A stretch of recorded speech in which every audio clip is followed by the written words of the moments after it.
If I lose the world, but I've got Christ, then life is good.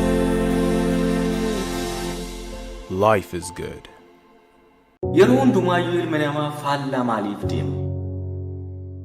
Maaliif kara mirgaatiin deemi yeroo jedhamu kara bitaatiin maaliif deema? Ijaarii yemmuu jedhamu maaliif diiga? Jaaladhu yemmuu jedhamu maaliif jibba? Gad deemi yeroo jedhamu maaliif ol deema jedhama? Faallaan yeroo hundumaayyuu salphaadha. Humna baay'ee hin gaafatu. Maallaqa baay'ee hin gaafatu. Yeruma san yaadnee yeruma san bu'aa isaa arguu dandeenya. Yeruma san jalqabnee yeruma san xumuruu dandeenya. Ogummaa addaa hin gaafatu. Age limitation hin qabu. Language skill wayii hin gaafatu. Certificate hin gaafatu. Yeroo hundumaayyuu salphumatti akka barbaannetti wanta raawwachuu dandeenya waan ta'eef ilmi namaa ammoo sammuun isaa yeroo shape hin godhamne garamitti deemaa gara kufaatitti deema. Gara wanna salphaa qabachuutti deema. Kanaaf isin namoota akkamiiti? Namoota waan jedhamu dhiisee wanta hin jedhamne faallaa isaa deemu moo nama ogummaadhaan of guutuudhaaf yaalu, nama karaa qajeelaa, nama waan ilmi namaarraa jaalatu raawwatuuf deemu? Isin kam keessa ramadamtu?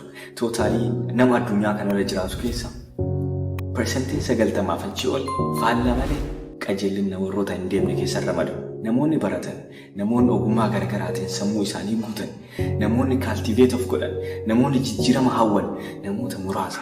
Isaan immoo yeroo hundumaayyuu wanta tokko raawwachuudhaaf sababa gaafatu. Maaliif jedhu duuduuba isaa deemanii ilaalu.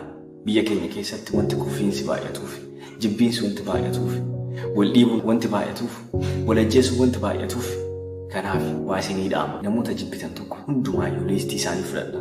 Namni kun osoo gargaarsaan gatee, osoo ani isa wajjin dhaabadhe, odoo ani isa dhidhiibuu baadhe, odoo isa jajjabeesse waan gaarii jijjiirama uumuu danda'amu hin danda'u jedhaatii mee xiinxallaa. Namni kun jijjiirama guddaa uumuu danda'a. Gaafa kana hojjechuu jalqabdanirraa kaatanii jijjiiramni sammuu keessan irratti lafa qabataa deema. Nama gaarii taatu, optimistii taatu, yeroo hundumaayyuu nama jibbu osoo hin taane nama jaalatu. Ati namaa miti, ati nama jibbisiista, ati nama gareedha, nama guddina barbaaduu miti jedhu osoo hin taane namni kun maaliif waan kana raawwate? Eentu puush isa godhe? Sababni isaa maali? Jaalateetimoo namni isa dirqamsiiseeti yaada jedhu sammuu keessan keessatti horataa deemtu. Kanaafuu namoota kufaatiidhaaf sababa ta'u osoo hin taane namoota guddinaaf sababa ta'u akka taatan isin gaafadha. Namoota jibbiinsaaf sababa taatan osoo hin taane namoota jaalalaaf sababa taatan, namoota ajjeechaaf sababa taatan osoo hin taane namoota nama kunuunsuudhaan sababa taatan akka taatan isin barbaada.